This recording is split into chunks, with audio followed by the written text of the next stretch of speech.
their view. Oh, great. Yeah, want to see it or want to review anything that we've been through.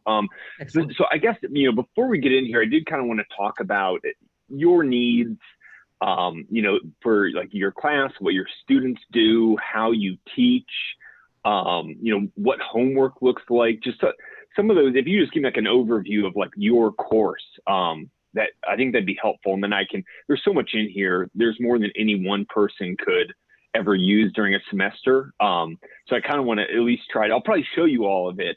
But I want to spend time on the things that are important to you. Go ahead, Paulette. I was going to say, you want me to? So this semester was my second time ever teaching this course. And the way that I taught it this time around, with it being all online and virtual, is I had student versions of notes. I made Kaltura recordings with the notes that they filled in as they went through. I assigned problems out of the book, similar to what I did when we were face-to-face the last time I taught it. And then I graded a handful of problems from each homework set. And I was just sharing this with Roger. It became more of all I'm doing really is grading what they copied off of Chegg, and so Right. then it just became, I'll just base it on completion. And then when Roger said he was going this route, I've used my MyLab before, years ago when I was in the developmental math department, and I loved it. And I thought, that's an easy way to give homework that I don't have to grade. Yep. So exactly. Yep. Yeah, you nailed it. And so I have a question that popped in my head, maybe, just kind of to help me visualize what this would even just look like in a classroom. I taught middle school math for 5 years. So it helps a lot, but at the same time, I have like a bias to what would a 13-year-old be doing in a classroom. And I know you guys don't have, like the behavioral issues, but lots of math classes, the students would kind of work through examples on their paper, and you would kind of walk around and just do like spot checking. Would that happen in this course as well, if we were live?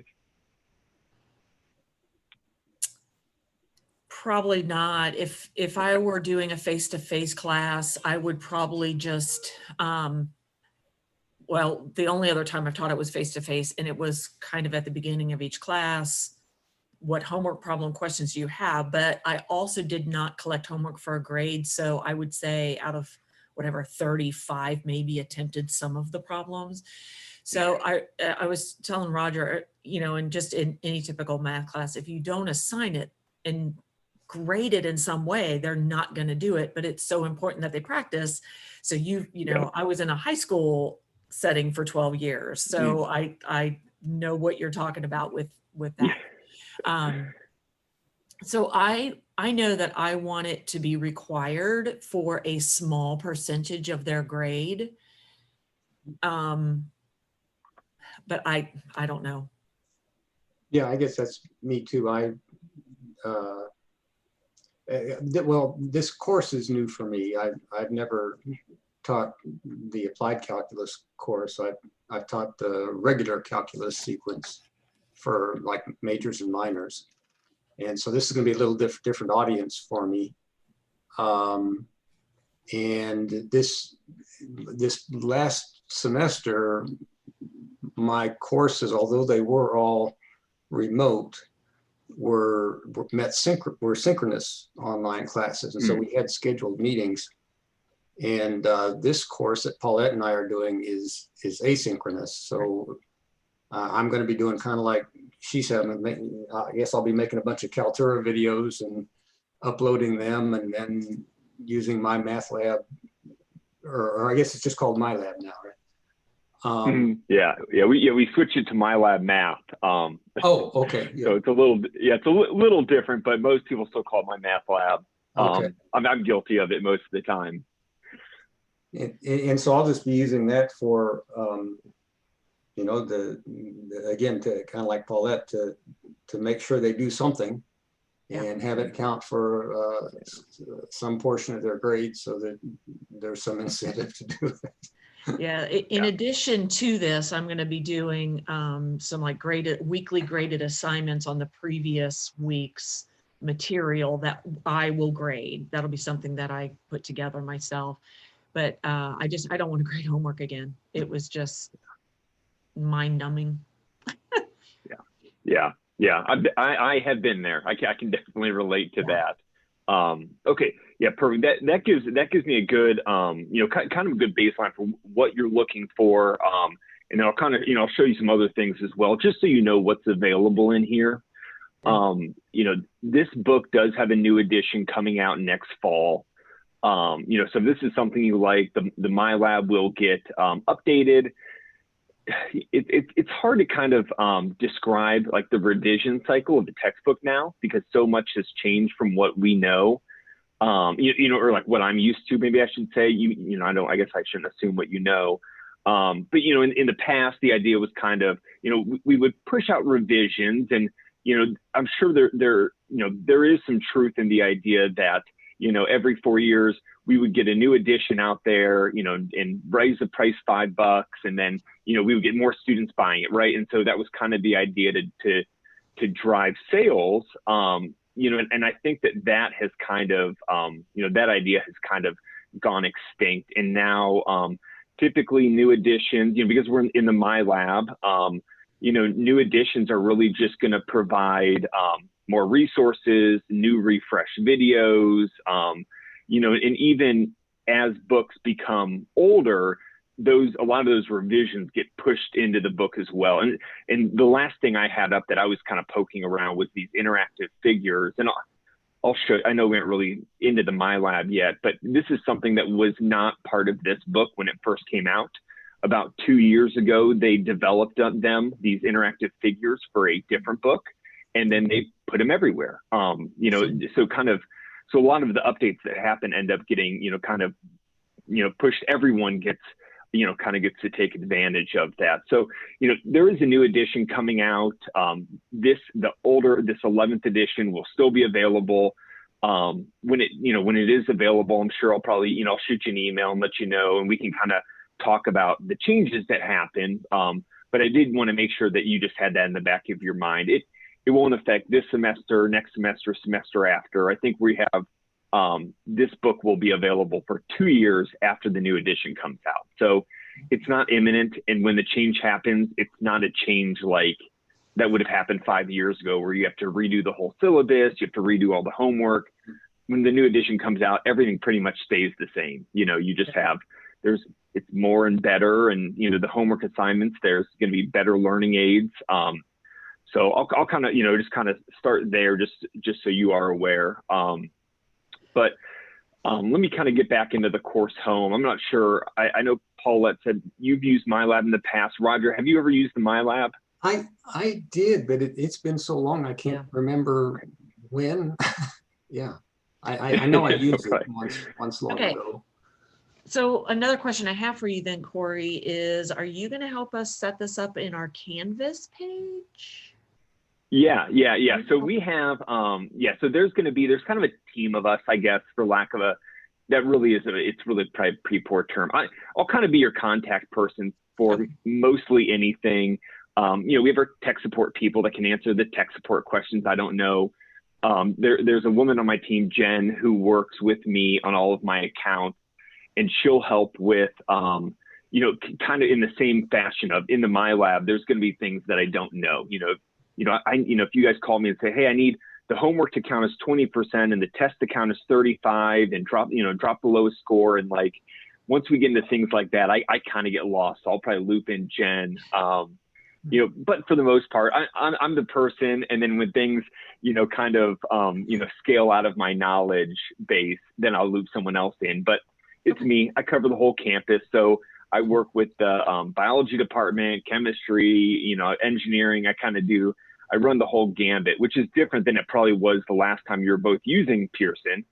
Before it was kind of, we were all specialists, but now I am, a specialist in the university, like instead of being a math person, I'm a NKU person. And so that was kind of, and Paul, you kind of led me into where I was going to start. This is like the MyLab shell where all of your courses would live. But we're going to, I think, yeah, and I think it sounds like you want to do this, and this was my plan, is we're going to link this into your Canvas course. So that for you and students, they'll get single sign-on. So you'll be able to get into the MyLab without going to an external site. Not that big of a deal, but throughout the course of the semester, it's super convenient. Once we sync it up, all of the assignments you have in the MyLab will get pulled into the assignments area of Canvas. Oh, wow. So all of those will be populated in there, which is just, you know, another thing. It's not, you know, it's not going to be a deal breaker one way or the other, but it's nice. And same with grades. All of the grades, you know, all of the assignments students do in here, those grades will flow right into Canvas. So Nice. it takes maybe 10 minutes to do. Even that is probably, you know, a stretch, but it'll take us maybe 5 or 10 minutes to set up. We'll get it synced up, and then it's kind of just, you know, kind of just on autopilot for the rest of the semester, not something you have to worry about.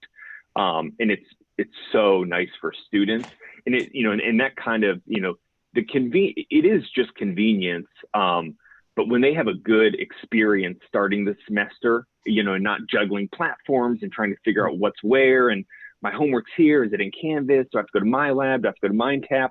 When all of that is kind of simplified, it makes the learning experience a lot better. In my opinion, I think, you know, anytime we start something new, if it's easy to start, chances are our experience there is going to be a lot better. And so I am a big advocate of that. It takes, you know, there's no downside other than the 10 minutes we put in on, you know, now, but otherwise, you know, honestly, we've spent more time than that just chit chatting. So, So is it still set up, if I remember correctly, like I can hand pick what homework problems I want them to do, and if I remember correctly, you'd like click it, drag it over, and you set your own due dates and everything? Is that still? Yep, yeah, and okay, cool. Yep, and all that'll flow back into Canvas too. So Great. Once we get this, so this is like the MyLab dashboard where all the courses live. For our purposes, once we have it linked with Canvas, this is going to be the page you and students first see. The instructor view and the student view is identical as far as like the user interface. You know, for you as instructors, you'll have your students, the average score and assignments, and, you know, you'll have class-wide gradebook information, whereas they'll have their individual grades and upcoming assignments. I think maybe we should just start, actually, no, I'll tell you a couple things and then we'll jump into the assignments. And these are things maybe just to kind of file in the back of your brain for maybe someday, or if we go synchronous, this might help. But are either of you familiar with the clicker questions at all? A little bit. Oh, yeah, in concept, I've never used them. Right. Okay. Yep. Okay, perfect. So those actually come free or come included with our MyLabs and our other mastering platforms. And one of the reasons why I had been asking about, you know, during a in-person course, would you have been walking around the room and like checking, you know, watching students, you know, do their exercises? And so those clicker questions have kind of been a big part of like these new online courses for math. They've always been used a lot in like biology, chemistry, and, you know, the sciences, but physics as well, but never much in math. And I think it's mostly just because students were in class and you could just walk around your class of 20 or 30 and just get a quick look to see what everyone's doing. Whereas now that everyone's online, we are seeing these clicker questions used a lot in math courses. So, you know, you could just have a couple quick questions, you know, what's the derivative of this? Students are on the phone, they click whatever it is, you know, they click their answer, and right away you get that immediate feedback, you know, that can kind of guide your lecture to know, okay, my students have no idea what a derivative is. They're, you know, they're doing the inverse, they're doing this, you know, and so it can kind of guide your lecture. And it's a good way to kind of, you know, help them continue to stay engaged. I don't really think there's a place for it in an asynchronous course. You can still use them and have students do them on their own. But I think that, you know, in, you know, best practice they're called learning catalytics, but best practice for those clicker questions are going to be to kind of guide the lecture. You know, and, you know, they have something to do, you know, and you're asking them, I need you to tell me right now, you know, what's the derivative? they're going to be paying more attention to your Zoom lecture than if, you're just lecturing. So those are in there. If we get to a point where you want to use those, let me know, and we can kind of sit down and, get them set up for you and make sure you know how to use them and all that. We also have, for you, I guess this is more for students, we have a study plan. These are like additional homework assignments that if they want to practice on their own, they can. And then they can also, they'll practice their adding and subtracting fractions. Actually, let me open this up. That's like the beginning of the semester. So they would probably be practicing, they're calculating the derivative. And then once they've gotten a practice where they feel good, they can earn mastery points. So it's kind of a gamification for studying. If they run out of homework assignments for you, or if they just don't know where to study, but they know they had trouble on chapter 7, they can come in here on the study plan, do that on their own. It's very low risk is the wrong word, but there's no grade associated. So it's really just for them to practice. Okay. Multimedia libraries in here is for you and them both to use. Here we go. So let me see. So for chapter 4, there'll be like video lectures in here. So, like finding a derivative by power rule, finding a derivative by rewriting algebraically, and then using techniques. So we have all these videos in here. Oh, let me see me close those. Oh, maybe chapter 4 is bad. Didn't have any animations or figures. Okay, so for some of these, we have animations as well. The videos are they're an instructor working through a problem. These animations are similar, but are going to be an instructor. I'll show you one of these. It's just going to be an instructor kind of walking them through how to do this. So, probably not anything that you'll be using in an asynchronous course. I don't know. I don't know. I guess that's, that's up to you. You might want to pull these in and show these during one of your lectures, but it's a tool that'll be helpful to students if they need to see, one more example. And then I kind of shown you one of those interactive figures real quick. Let me pull these up again. And this is something where I could imagine you might want to show during your recorded lectures. They might want to play around with one of these on their own. It might be something you just want to show them. This is how the derivative changes or moves as X changes. I've been taking calculus in a while, so if my terminology doesn't line up, please ignore it. Please ignore. But yeah, so we have the interactive figures. Oh, neat. Oh, good. Yeah, and so it's just a good way to kind of visualize calculus. I like that. Sure. Yeah, that's nice. Yeah. All right. Let's see. All right, I'm gonna I have to go see back. the fundamental theorem of calculus animation, because I was telling Roger it was the last thing I taught this semester and it did not go well. So I'm gonna have to find a better way to teach it. Let me see. Fundamental theorem of calculus. Yeah, just curious.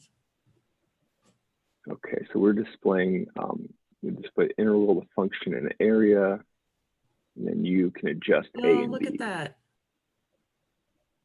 That's cool. That's cool. B. Oh, cool. Okay.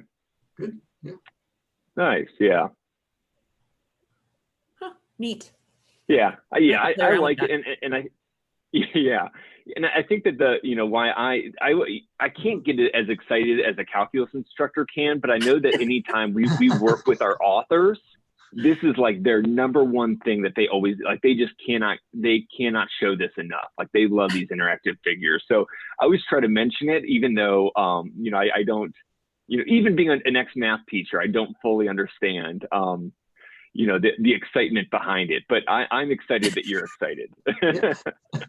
Yeah, those really do help to give some intuition along with the calculational details and stuff. Yeah.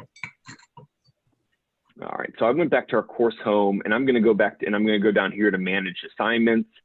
As far as navigating the MyLab for you and students, I recommend, there's a lot of options over here, different ways to navigate.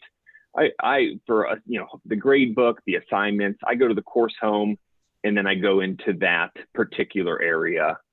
There are other ways to get into it, but I think that that's always the most straightforward. So I usually, when I'm navigating, I usually just go back there. So when we first get your course set up, all of these, you're going to have like review, skills check quizzes already preloaded in here for your students. And basically the way that most instructors will go through this is they will kind of, we'll preview. Let me open some of these. I gotta move our faces. So they'll go through and figure out, okay, do I want to have these skills check quizzes, and then they'll figure out, maybe one or both that they want to use in class, and then just unassign the rest.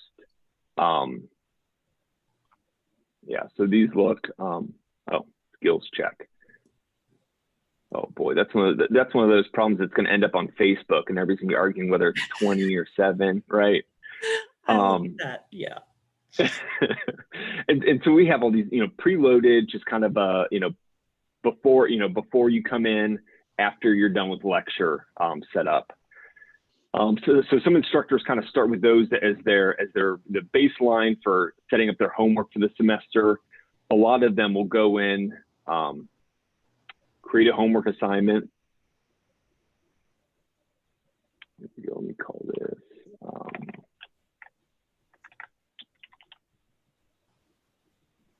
Go. And then, so just start by just kind of going chapter by chapter and finding problems that are going to be either similar to what you would assign normally or some variation of that. So is there a particular chapter we can get into? The only thing I do out of chapter 1 is 1-1, just kind of reviewing linear equations. But how about chapter 2? Section 4, what was 4? Exponent, no, let's do 2-2. Okay, all right, I bet perfect. that's some cool animation. Perfect, so we have, so the way that this is kind of set up is we have 37 questions in here. One thing I do recommend kind of keeping an eye on as you're assembling your homework assignments, whenever you see this icon, like that, it's an ear, but it means that it's going to be screen reader accessible. So, typically I do recommend trying to choose those when possible, just so that, maybe next semester you don't have a student that has any accessibility concerns, but a year from now or a year and a half from now, your assignment's already built in this way. And typically there's more than enough questions that are screen reader accessible. And so, it's just that, it might save you work later, so there are 36 questions. You can preview them really quickly by hovering over them. You can, if you click on them, let me get down to one of these ones. These are our graphing questions. So you can preview it. Yeah. Yeah. And so you can, preview them, or, if you hover over them, they'll kind of show you what it's going to be. And then if you click on it, it'll give you that, the full problem. As you're looking through it, you can view the completed problem. You can work through it as a student and kind of see what that's going to look like as it walks them through step by step. Neat. Let me show that again. Yeah, so this is, the graphing questions are good. They're, let's see. And so then students also have access to the question help as well. And so they can get help solving it. They can view an example from the book. If there is a related animation, that was one of the ones that I was showing on screen, but there's one of those animations that's related to this objective, then they can pull in one of those animations.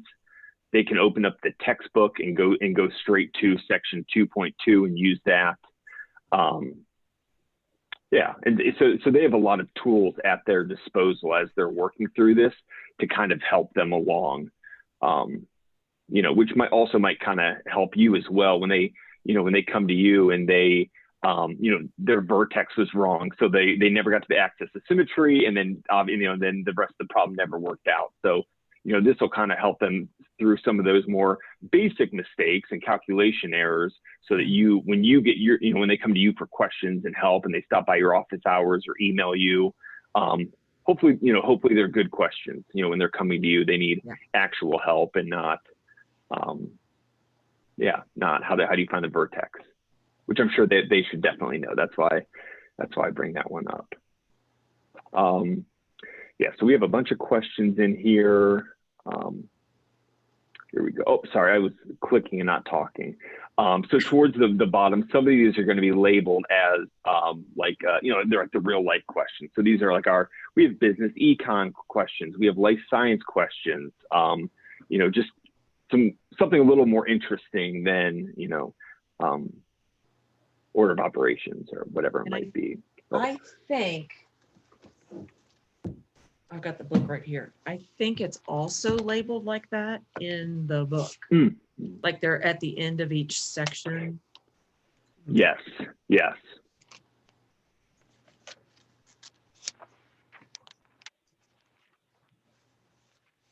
Yeah, physical sciences, social sciences, life sciences. Okay, cool. Yeah. There we go. So if you're looking to create homework, this is where you're probably going to want to go. Start in here. What I've seen instructors do, and I've kind of seen the most success with it, is they'll go through and, if you have a target of creating a 10-question quiz or 10-question homework assignment, maybe pull in, just hover over these, pull in 15 questions that look like you might want to use, and then open the assignment afterwards and delete the 5 that you don't want. Is kind of what I've seen folks have the most success with, rather than, that's just kind of like a pro tip, as they would say, rather than going through and previewing questions here, build the assignment, look at the ones you have and delete the ones you don't like. Seems to be the preferred method. For all the different chapters, we have media files as well that can be assigned. So if you want them to watch one of our, one of those example videos, so this one is one of, here we go, make sure it's muted. Oh, so I was going to turn on closed captioning. So if you want them to, watch a video based on a couple assignments or a couple exercises that you've chosen, you can add this video in as part of the assignment.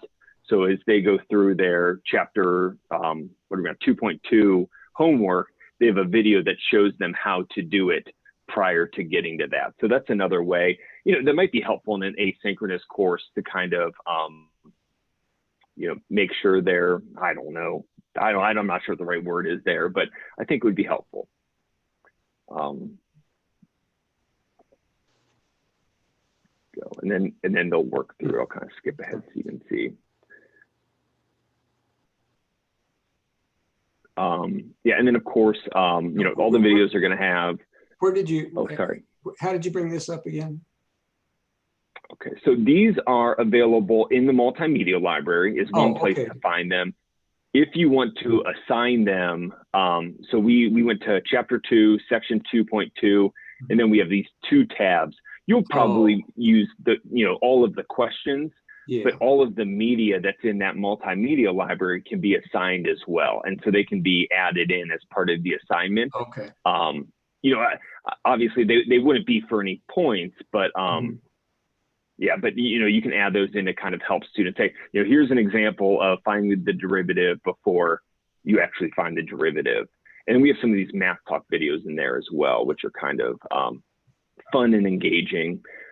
Closed captioning. Yeah, all these videos are going to have closed captioning. You can speed them up, slow them down. So it is, students can be covered accessibility wise, and then there we go.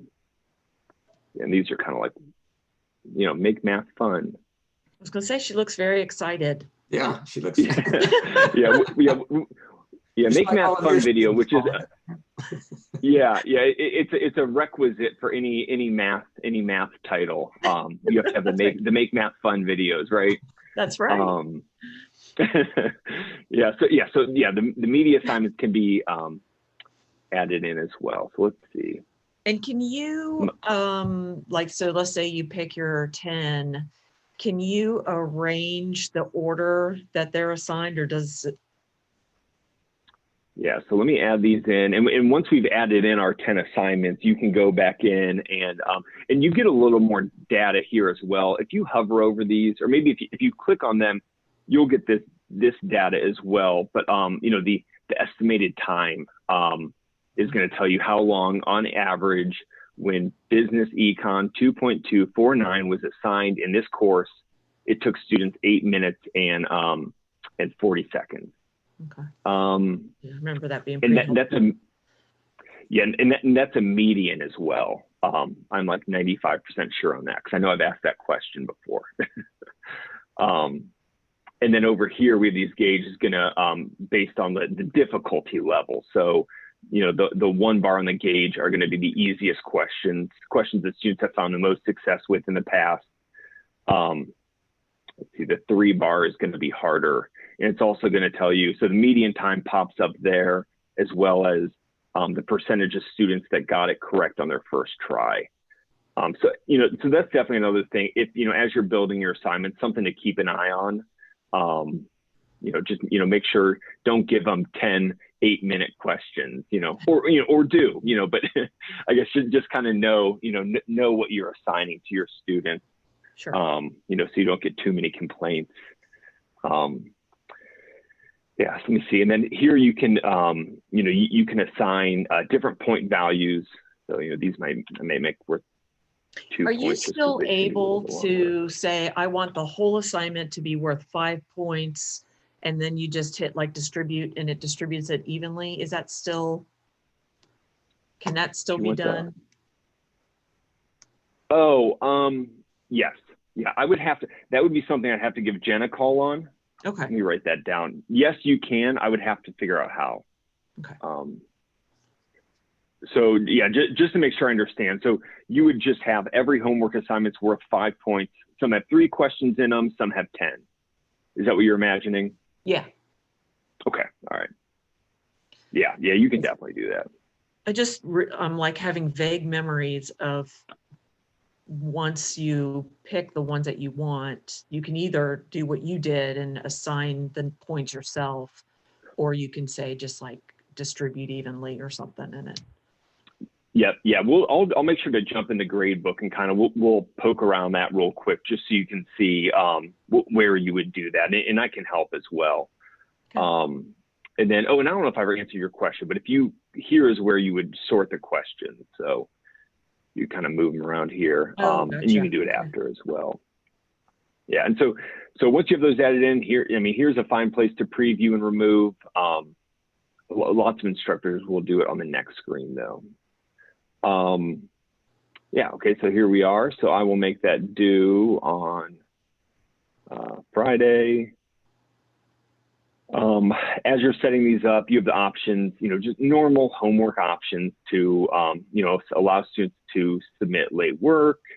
You know, you can deduct a penalty, and all of this can be changed afterwards as well. So if student Corey comes to you and says, hey, you know, I was really sick last week. Our babysitter didn't show up because she had COVID, which happened to us last week. You know, things just pop up now. But you can always go back in and give students, you know, give Corey permission to have full credit on his assignment because life happened. And then also for those learning aids that I had kind of shown you, and you know, these are some features you may kind of want to, you know, as you start building your assignments, you'll want to figure out, you know, how you want them set up for students. But those learning aids I had shown you previously, those can be turned on and turned off. You know, I had one thing that pops into my head is recently an instructor asked about if she could turn off the videos in the learning aids for like the last 3 chapters of a stats book because they were using TIs and all of the videos used Excel. You know, it was something like that. And so she would go through and turn those off. But, so, you know, something you may not need to worry about now, but I want to just kind of toss it in the back of your mind so you know that that is there. And then if you want to share, I recommend clicking the import button. So if you want to share, your assignments back and forth, you can do that as well. And, kind of save you some work, or, or who knows, a year down the road, someone may come in, with a late teaching assignment that may need access to something that you're willing to share with. Let me save and assign that. I do allow, one of my settings is wrong and I didn't read it. Let's turn that off, see if that did it. Okay.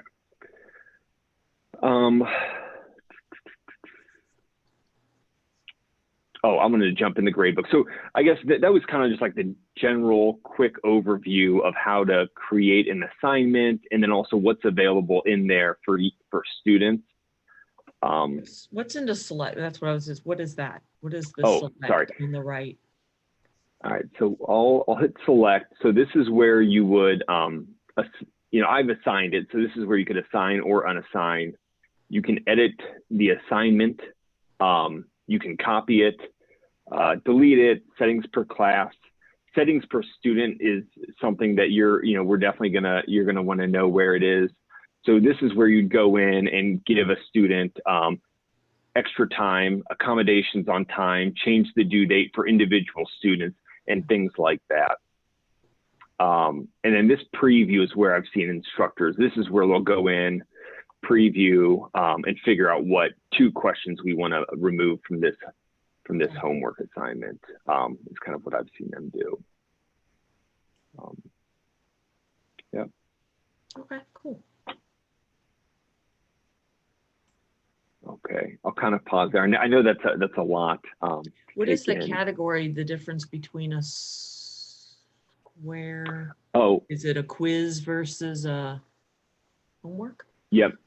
Okay. Yep, exactly. And so your ability, that's the wrong word. So the settings that you can adjust in there are different between homeworks and quizzes. So for a quiz, you would have, you can set a time limit on that quiz. So students only have 20 minutes to take the quiz, whereas a homework assignment doesn't have that capability.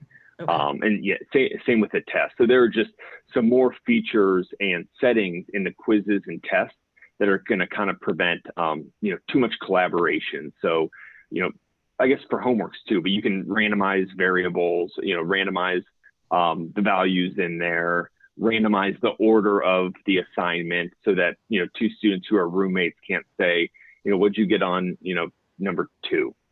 Because their number 2s, the numbers are going to be different, the questions are going to be different. All that. So the category just is, and you set that up when you create your assignment. Do you know if with creating a test, does it also give you that average time per problem so we can time out a 75-minute test? Yep. Yeah, for sure. Okay. Yeah.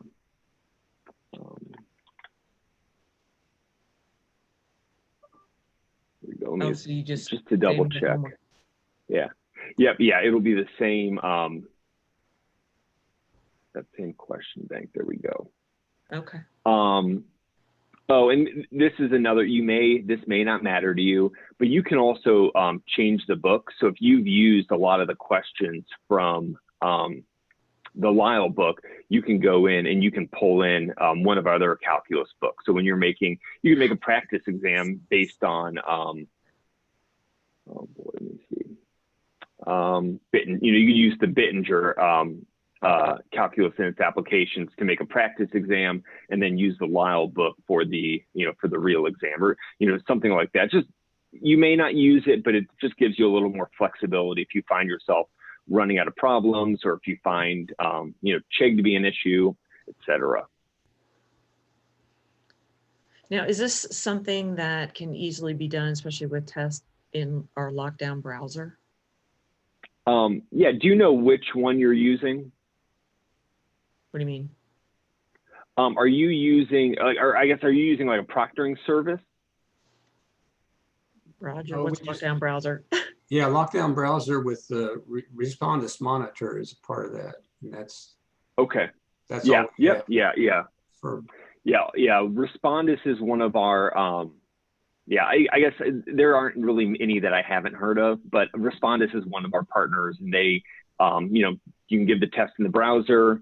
The MyLab is supported with their browser extension. Cool. Yeah. Yep. Yeah, and then we have a lockdown browser as well that you can use with this. But if NKU already uses Respondus, I would stick with them. They do, they do a good job for sure. Okay. I was gonna get this assigned in here.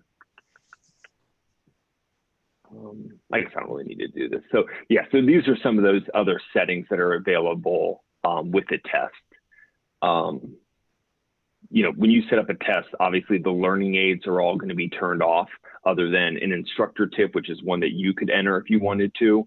But that's another difference between those. And then also, you may not want the students to have the results until after everyone has completed it. So those types of settings are all in there as well. Does that help explain the difference between those categories? Oh yeah. Okay. All right. Yeah, and this is one of those things that, once you start setting up a test, feel free to give me a call or shoot me an email and I can help you. If you're trying to navigate some of those settings. Usually the first time you do it, it always feels so overwhelming because there's so many settings.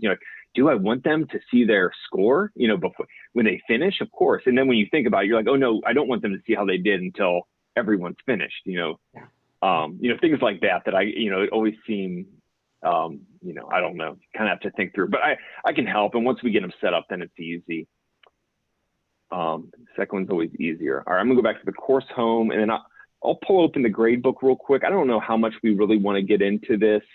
Maybe once you set up your assignments, we can loop back, but here we go. So in here, the change weights is where we would go through and we would adjust if you want to have 5 points per assignment, or if you want, the homework to be weighted at 25% of the grade, no matter the number of points.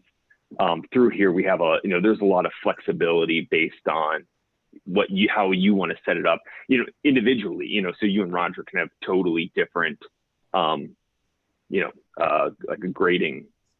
Are those percentages like homework is 30% of the? Yeah. So right now, the standard way that it's set up is to set it up with these category weighting. You can also do it by assignment weighting, which would just be, make all the homework worth 5, make the test worth however many points they're worth, and you would set them up through here. So right now it looks like points. Okay, because I'm more of a point girl than a percentage girl. So how would this work with Canvas? If, for instance, I had in Canvas maybe exams that they do there separately from MyLab, and yet I want to. Do I just do that weighting over in the Canvas side? Weighting Yeah. So you can do it. You can kind of do it either way. But if you're doing that, you would set up like the assignment weighting only, so that they aren't weighted as a percentage of the overall grade. They're weighted as their value. And so you would set up, if they're all worth, put them all in here for 5 points, and then they all flow over as being worth 5 points each. And then your exams would have their own columns as well, and they would be worth 100. But yeah. So if you set it up as assignment weighting, it basically just means the assignment holds the value of the number of points. The weighting is probably a bad term for that because they aren't really weighted anymore. They're just they are their value. But so the assignment is more just how many points, where the first one is your percentage weighting. Exactly. Yeah. So this top one is going to be where homework is worth 30%, quizzes are worth 20, tests and exams are worth 50. For the assignment weighting, that's where they're worth the points you put them in as. Does that help? Yes. Okay, all right, good. Because yeah, lots of this is usually where I call in Jen because I'm always so I always get a little confused when people are we're digging around in this, but yeah. So I am with you, Paulette. When I was a teacher, I did it was just worth the number of points it was worth. Roger, do you do percentages or points? What do you do? I use points on individual assignments. So I may have assignments, some assignments are worth 20 points and some might be worth 40. And then at the end, I use percentages though to weight the categories. Oh. So the homework average counts, Gotcha. Maybe 15% of the course grade or something like that. And then yeah. So you would definitely want to set it up as the assignment weighting only, and then use your percentages through Canvas. Okay. Especially if you have, especially if you're giving your exams not in the MyLab. Okay. Okay. All right. I'll kind of pause there. Do you all have any questions for me? We can kind of consider this like meeting 1 of 2 or 1 of 3. We'll get you both set up. If you want, we can integrate the MyLab into Canvas today. We can do it right now if you're interested in doing that. Or if you want to kind of play around and break a course first and then go back in and start over fresh with your Canvas one, we can do that as well. Hey, I'm game for going ahead and doing that. Yeah, me too. I'm really curious to see how that works. All right. So how will this work? Do we take turns sharing our screen and you just talk us through it, or? Yeah. We can do it however works for you. If one of you want to share your screen, we'll kind of I'll kind of walk you through it. I think you're going to be knock on wood, I guess I should say, but I think you're both going to be surprised how easy it is. It's a pretty easy process. I remember whoever would set it up for me. I'm like, really? That's it? But from semester to semester, forget it. I'm not going to remember. I'm so bad. No, for sure. Roger, I'm going to let you go first. Yeah, it's often the case with me that I ask for help, and then as they go through, I say, well, gosh, I feel guilty for having asked you for help. I should have been able to figure that out. Oh my gosh. No, I will do this hundreds of times between now and January 11th or whatever the date is. No, this is when you only do it once a year, maybe twice a year. I don't expect you to remember. But yeah, and I guess I should ask, do both of you have your Canvas courses set up? Yes. Okay. Yeah. It's not published yet. Is that necessary? Right. Nope. Okay. No. I guess more set up as in, is it available to you from the Canvas LMS team? I guess is how I should have phrased that. Yeah. Roger, I'm gonna let you go first. I'm gonna watch.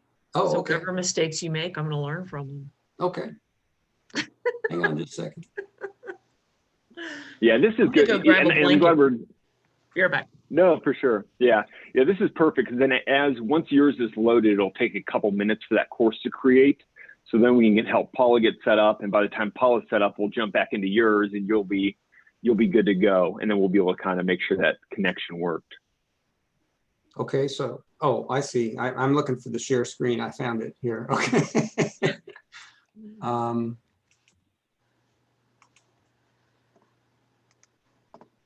right, perfect. Now I can't so see I'm gonna. Let's see. All right. That's all right. Okay. Oh, there you are. Okay, you popped up again. Okay. So. All right, perfect. Can you navigate to the Canvas course actually? Okay. So here's my new course. Perfect. All right, and then on that left-hand column, the left-hand sidebar at the bottom is the red settings. Yep. All right, and then we'll have tabs across the top, and we're looking for navigation. Okay. And then in the second half of the list are items that are not visible to students. We want to find the one called MyLab and Mastering, and it's at the top of the second list. Oh, and we'll drag it up for students. Yep. Okay. I'll just put it there. Yep, perfect. All right, and then I think we go all the way to the bottom to save. All right, and now if you look at that left-hand sidebar, it's there at the bottom, MyLab Mastering. Okay. So we'll click on that, and then you'll want to authorize it.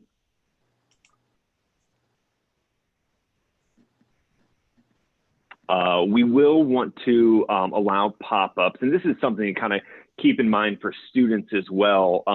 The homework, the e-text, that might be it. Some of the videos are all pop-ups, and so if students are having issues, 70% of the time it's the pop-ups.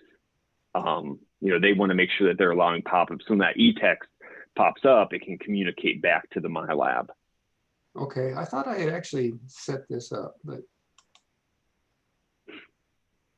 Oh. So I did this yesterday. Is that not correct though? That looks like it should be most of them. Can you navigate back to the Canvas? Yeah. That Canvas tab. And then in your address bar is a little red icon. Would you mind clicking that? Oh, right up here? Yep. Yeah. Oh, great. All right. That's actually that was a Canvas. Yeah, Pearson was good. We were blocking Canvas. All right, you can close out of this.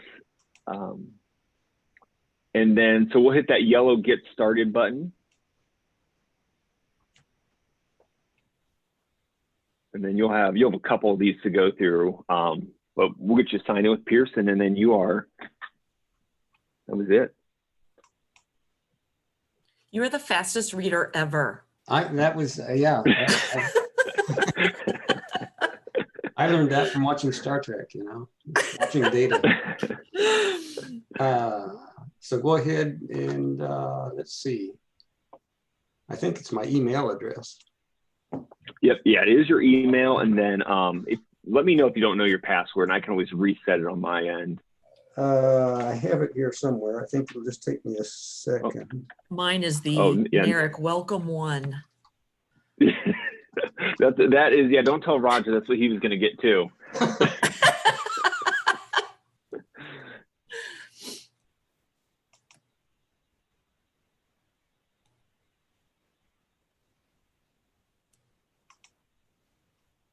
Nothing's happening here. Let's see. I'm not even getting a. Did you spell your name right? Activity wheel or anything. Just kidding.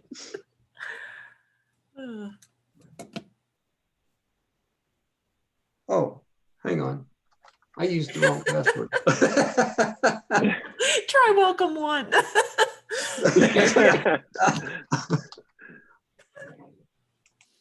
Yeah, it didn't. So it didn't tell me that I had fouled up. It just sat there. That's funny. I'll have to remember that. I didn't realize I was kind of, I don't know.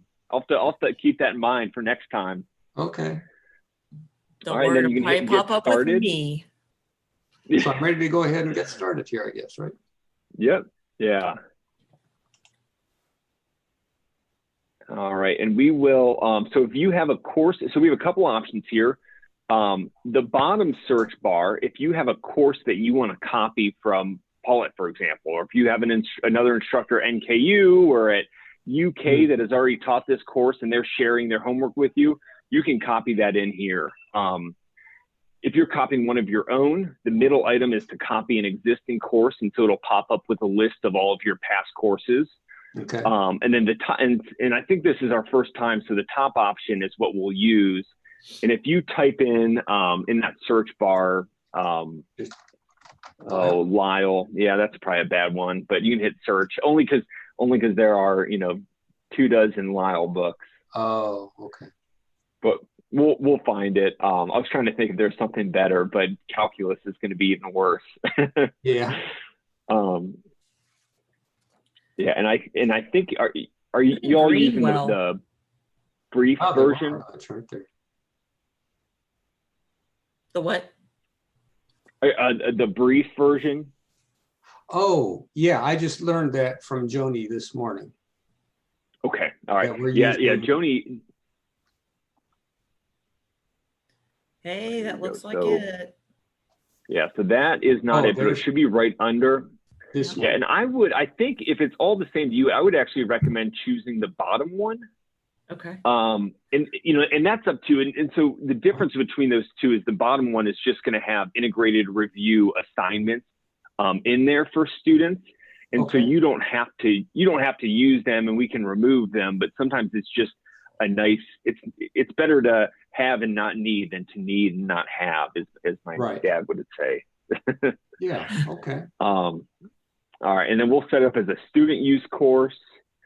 If you scroll down beneath that, the course name, I would recommend having Mat 112, and I would recommend having Spring 21 in there as well. And then any other details you need, if you open a section number or anything like that, but. Okay. Perfect. And then the course dates, we can open it up today because it won't become available to your students until you publish the Canvas course. Okay.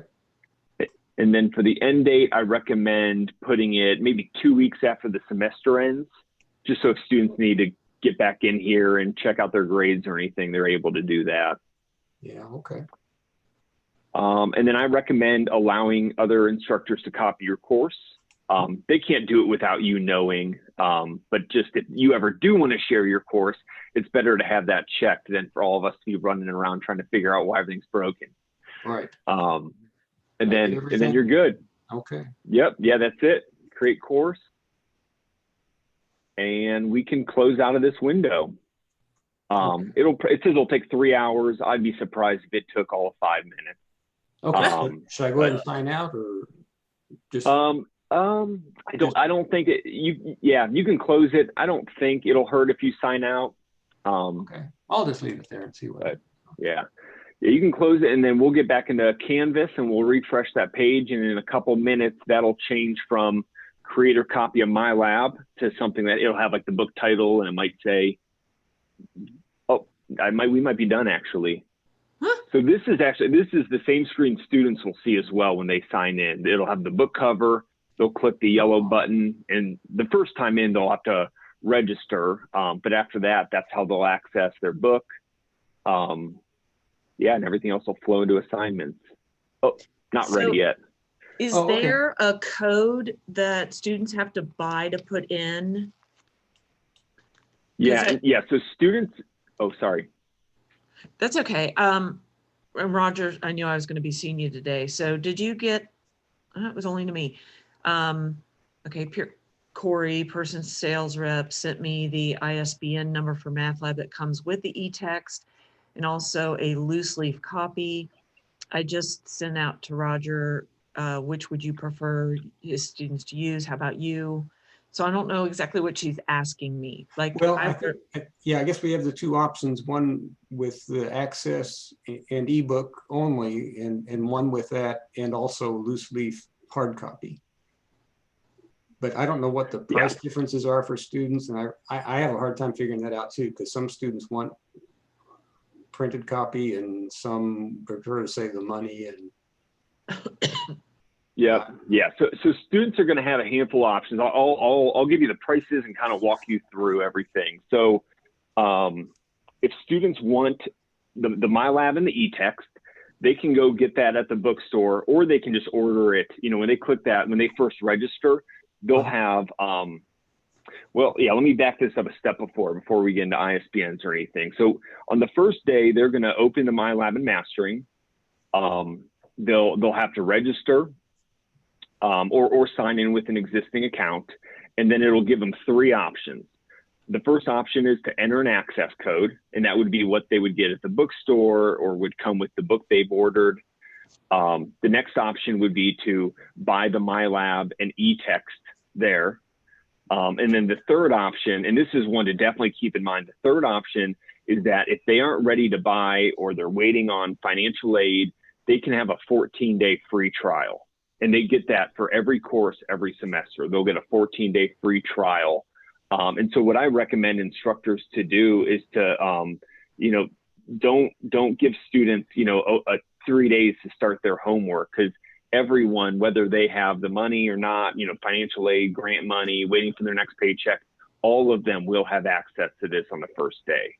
So there's no need to put off any assignments while they because they don't have the book yet, which is, that was always me. I never had the book. I was always late getting it. I was always waiting on another paycheck. But that free trial gives you and them a lot of flexibility, as well. So make sure to put off purchasing until right at that moment, right? And then purchase it directly from your company, right?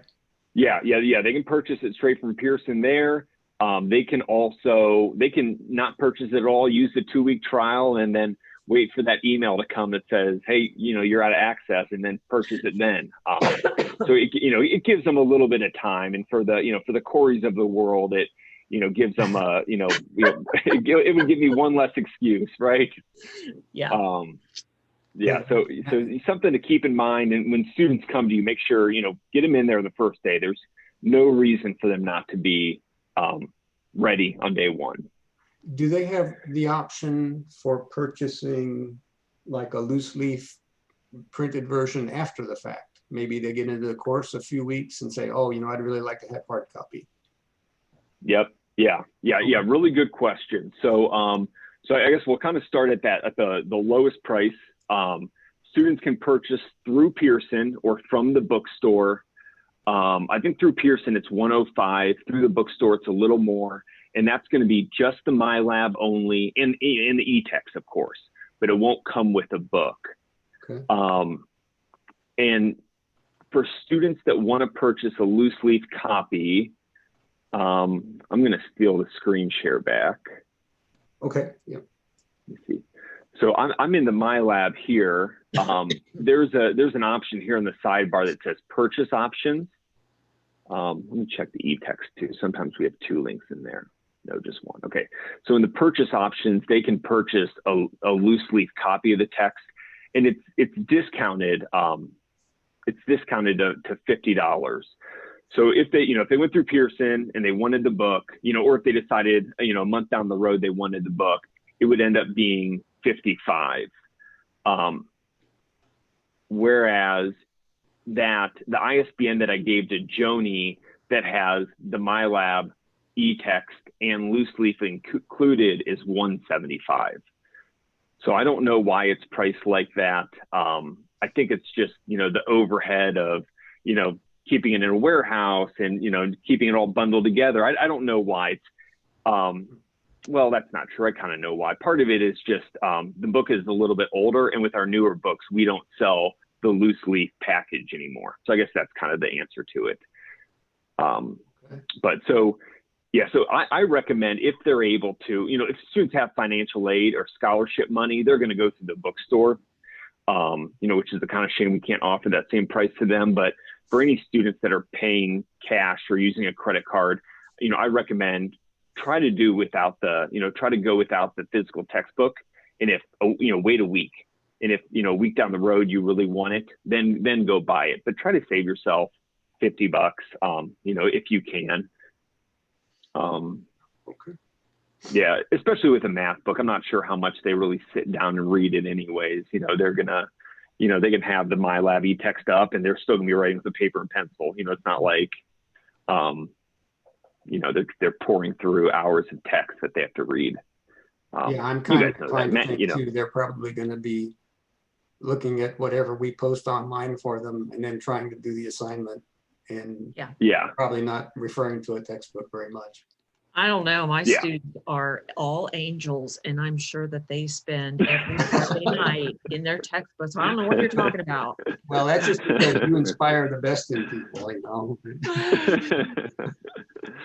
Oh man, math is, I love math. It's practice. You can get it.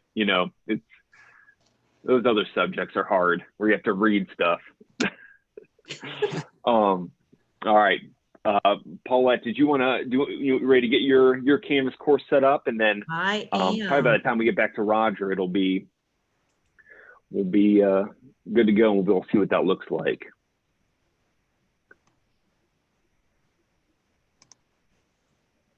Okay, I was writing down instructions at the beginning. Settings, navigate,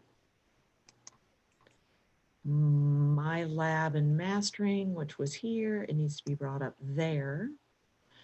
And then I need to hit save. And then I go to the left column and I authorize and I allow pop-ups, and this is where I stop writing. Yeah, now's the easy, yep. I'm really glad I went first because I wouldn't have memorized all that. No, I was taking notes. Oh, okay. Oh, see, I can read so well. I don't even have to scroll down through all of it. I didn't realize I didn't need to.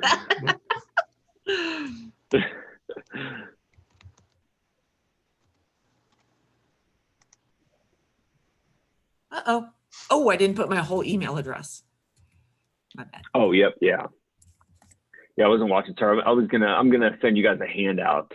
It just popped in my head. You can share with students. It'll kind of help them get registered too. Oh yeah, that'd be great because Yes. I've wondered about what to tell the students. Yeah. Yeah. Get started. Yep. Yeah.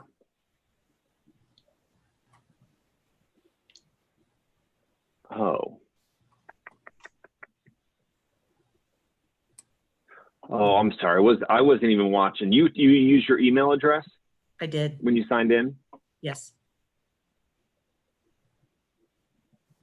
All right. Do I need to go back? Oh no, sorry. You are okay. Let me just look on my end real quick and just make sure. See if you have 2 accounts.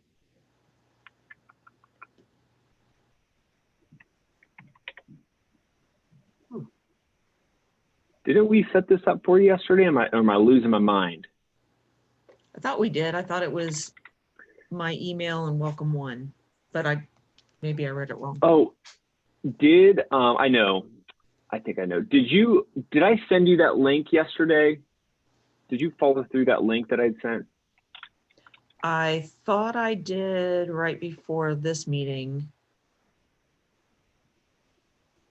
All right. Here we go. I'm gonna do it real quick. I'm gonna update those. Hey, I warned you sorry, at the beginning it was going to be a handful. No, it is. The access expires every like 5 years, I think. Oh.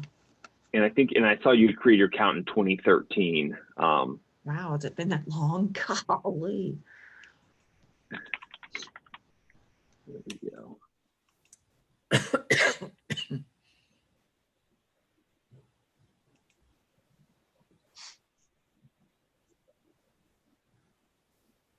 All right. I think we're good. Let me think how we're going to do this. Do you want to just refresh this page? Let's see how smart it is. It didn't. Oh, it's still working. Yeah, I don't know if it's just going to pick it up or if we'll have to go back through Canvas again, but oh well, we'll figure it out.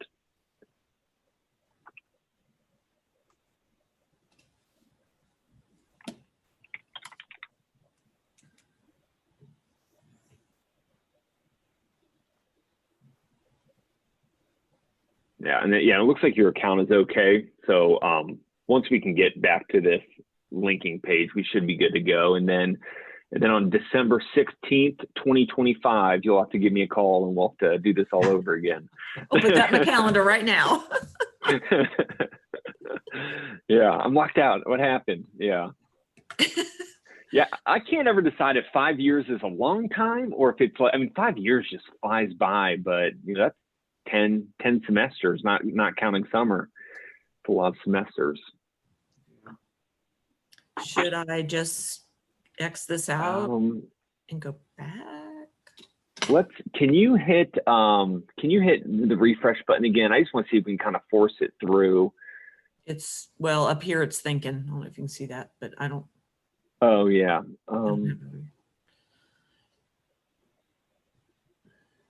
Yeah, do you want to stop it and refresh it? Just see if we can just kind of, there we go. Yeah, let's hit that get started button again. Yeah, let's see. Oh, there he goes. That's what we needed.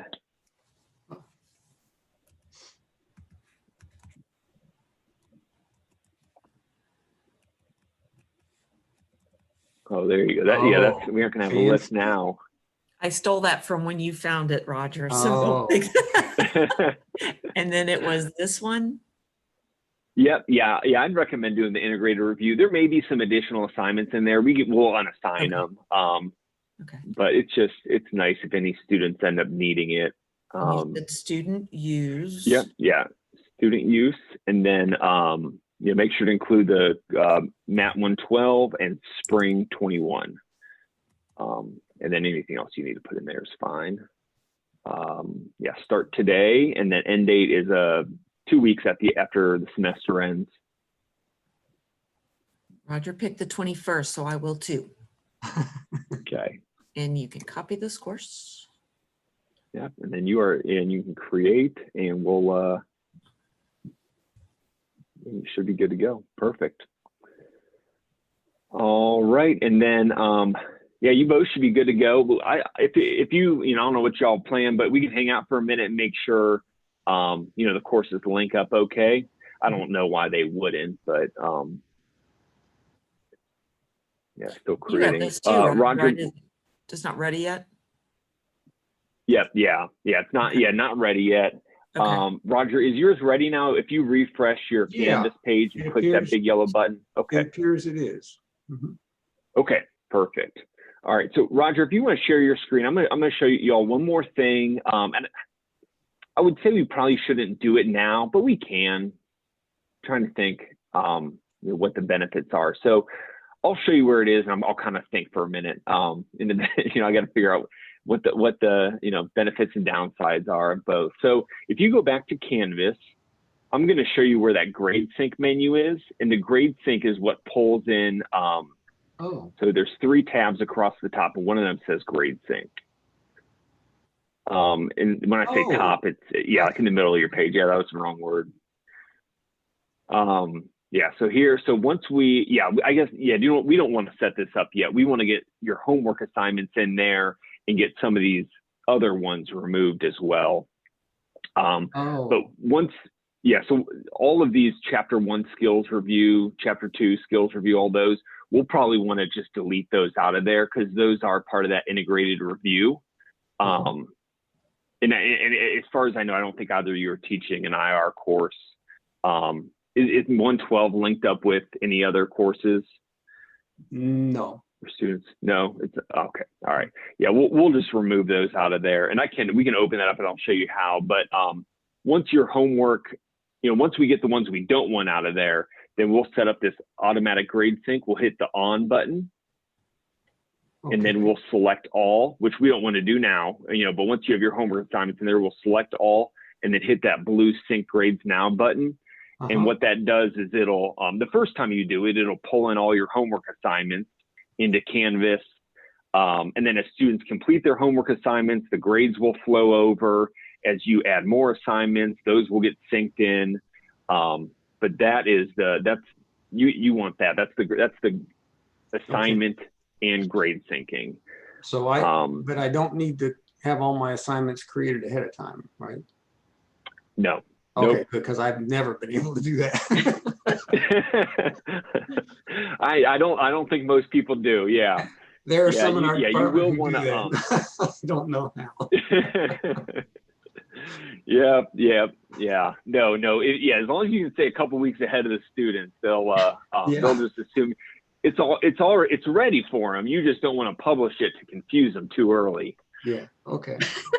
We'll have plenty of time to confuse them throughout the semester. Yeah. So I would kind of, once I sync it, will I need to then sync it as I create new ones, or will that automatically? It'll automatically sync.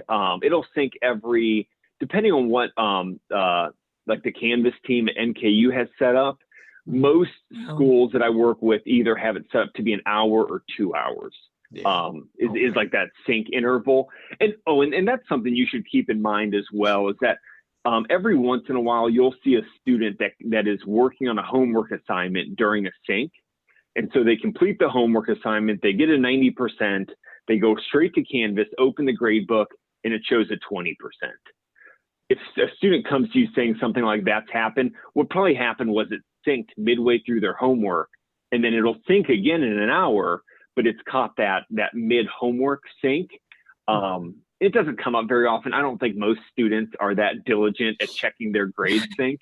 But if it does, I tell students, just wait 24 hours. If it looks wrong, then come let me know. But it'll fix itself. It's just part of that interval that happens, or that sync schedule. And then, Roger, if you want to open up your MyLab, I can show you guys how to get these assignments. We can either delete them. That's what I was just about to ask. Like, once we're in here, how do we start making our assignments? So exactly. And Paula, you can actually, I don't know if you have two screens or if you're able to follow along, but you could, your course may be ready, I guess is what I was thinking. All right, so we'll go to manage assignments. And so it's one of like the quick links at the top, but if you were to scroll down, there's like an assignment window in there as well. Is this where I'm supposed to be? Yep. Yeah, that's perfect. Yeah, manage your assignments. Okay. Oh, okay. All right. So we got rid of Flash. That's good. Okay. Yeah, you can say got it. Let me see. So these are all assigned. Let me, can you select more? I can't remember where to go. Can you select more tools? Sorry, at the top. There. Mm-hmm. Click change settings for multiple assignments. Oh, no, this isn't it. Sorry, hit done. Okay.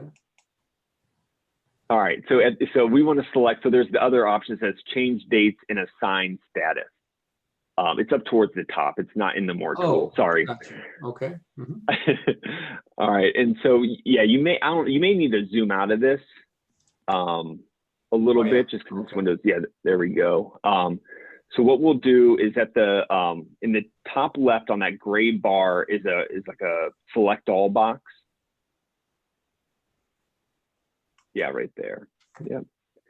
And so we're going to move these all to unassigned for now. So if you notice in that top bar, so what we're doing now is we're editing all of the assignments at once. It's the multiple assignment settings.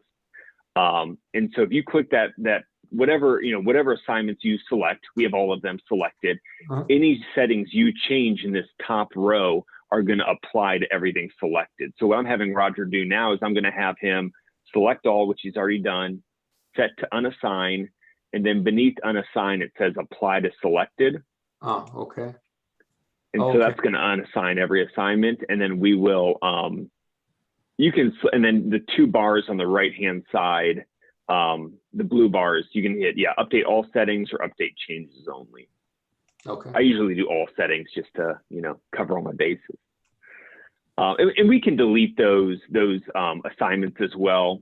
I don't know if you want them or not, but I figured if we just unassign them, they'll just get, yeah, no, that's gone. great.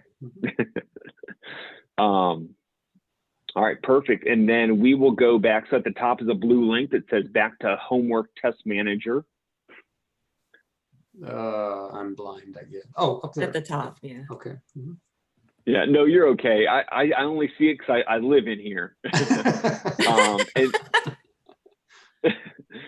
And then, okay, so one thing, this is another one of those tips that I've kind of picked up over time is, so towards the middle of the screen, there's 3 buttons for your view type. You can view your assigned, your unassigned, or all.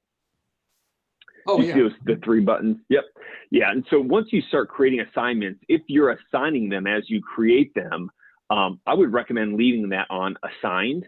Okay. And then, and then you only see what you need to see. Right. If and that kind of helps as well as as you go through and create, like, I don't demo assignments or practice assignments, or if you're playing around, you can kind of hide your experiments from students. And from yourself, then you can kind of go through and look at what's important. Yeah.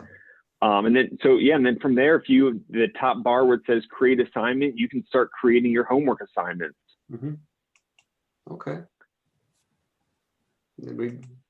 Okay. Yeah, it would kind of come full circle on it. Now we're right back to where we started. Okay. Okay. Yeah. Cool. Well, is that enough, or should I go ahead and do something? Yeah. Yeah, no, I think you're good, and and you can kind of play around with it as you want. Oh, Paula, get to the same point we are here. But yeah, as you guys have questions, just make sure to reach out to me, and let me know how I can help, and we can always schedule more of these. Once you've kind of dug in, I'm sure you're gonna have more questions. And let's see. Find things you need. So students get into this when they first access, I guess, try to access the tool within Canvas, right? Yeah. And they'll just go to that MyLab and Mastering link, right? Yep. And that'll get them in. And is there a way to put a dummy test student in there so I can pretend I'm a student, or is there something already built in that allows me to kind of see exactly how it looks from their perspective? Yeah, good question. It will look exactly the same, but if we can put a student in there, we would just need a Canvas student account. Do you or anyone at NKU have like a dummy student account, demo student account? There's one in Canvas that's called Test Student, or see. Oh yeah, Canvas seems to automatically give us a test student. Yeah, and so you can see it from like what the students see. Yeah, I don't know. That's probably. I don't know if that all we need. Yeah, I think that's exactly what we need. But yeah, you could sign in and then create. Excuse me. And then you could just select that 14-day free trial, or I can send you a student access code if you want as well. Oh, that's okay. I think. Yeah, try student view, see what happens. There's the MyLab Mastering. Yeah, okay. I wonder if it lets me in here. Oh, there's the. Read it all again. Yeah, okay. So I guess this is where okay. So yeah, let me if you hold on, sorry. If you type in Corey at Pearson, all one word, or the word at. Oh. I was doing it too when I was writing. Now at, right? No, and no at. Yeah, okay. Just Corey at Pearson. And then type in the password welcome1 with a capital W. That should work. Wasn't that Paulette's? Okay. It's okay. Yes, welcome1. Yeah, and then so there's the blue link at the bottom that says get temporary access without payment for 14 days.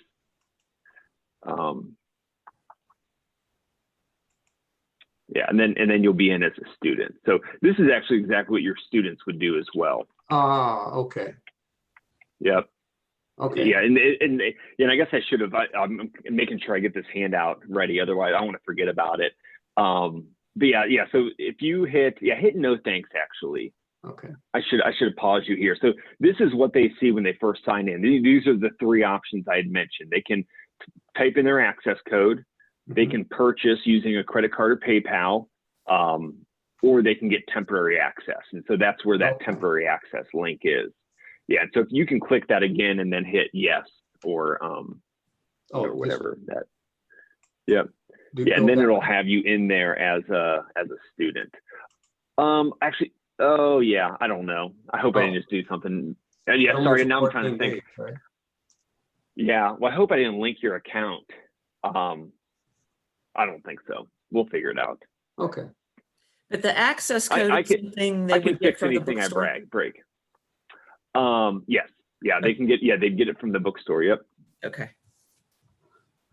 Okay. Okay.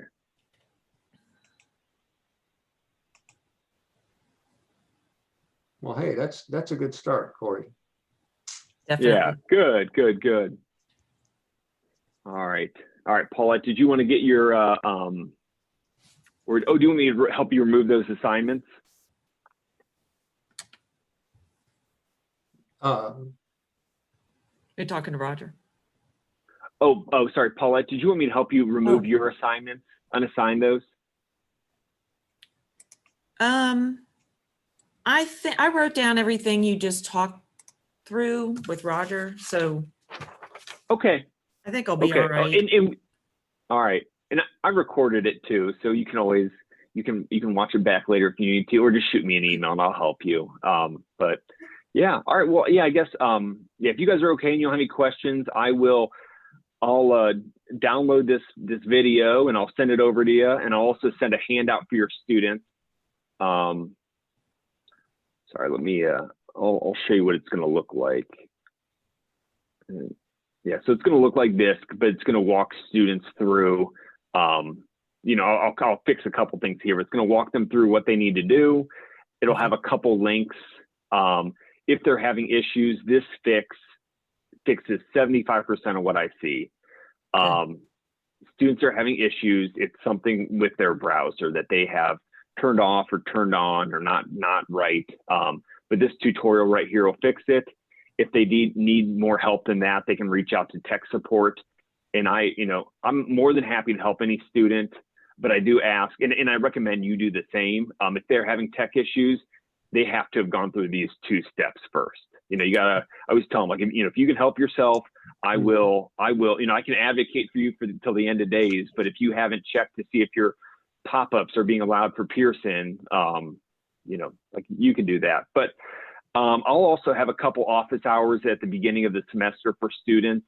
I'll send out an email to the whole campus and just with like a little handout to let you know the days. It'll be this Zoom link. Students can jump in, and I'll have an hour or 2 blocked off 3 or 4 times where they can come in, and if they have a question about how to use the MyLab assignments, if they have a question about Canvas, if they have a question, you know, if they're having an issue opening their textbook, I can help with all of it. So send them my way early in the semester. I'm there for that reason. You know, y'all don't need to be tech support. Excellent, because that would not be good.